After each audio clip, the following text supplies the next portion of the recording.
Hello, this is Nick with Specialty Heating and Cooling. Fall just started, so we thought we would put out a reminder that it might be time to take a look at your filters inside your furnace.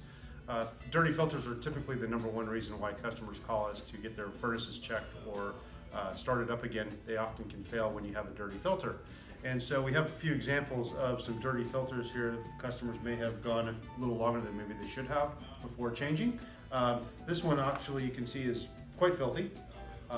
This one here, a 1-inch smaller filter, again pretty darn dirty. They come out white or go in white, come out dark. It's a good indication that it's time to change your filter.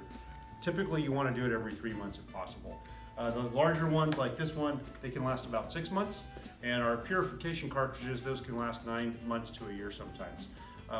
Number one thing though for furnace maintenance is changing your filters, and it's always a good time this time of year to call us for your fall maintenance tune-up before winter starts.